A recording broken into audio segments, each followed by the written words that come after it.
உலகில் நின்ற மாயம் என்ன மாயம் ஈசனே.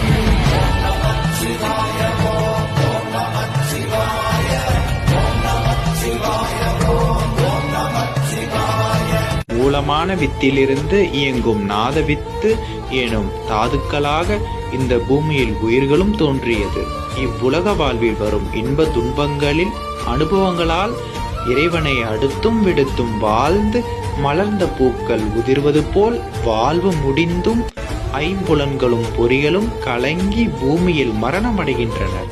பிறப்பு இறப்பு எனும் இவ்வுலக மாயையில் சிக்கி உழலும் மனிதர்கள் உடம்பில் நீ நின்று ஆட்சி செய்யும் மாயம் என்ன மாயம் ஈசனே என்று சிவவாக்கியத்தில் விளக்கம் கூறுகிறார்.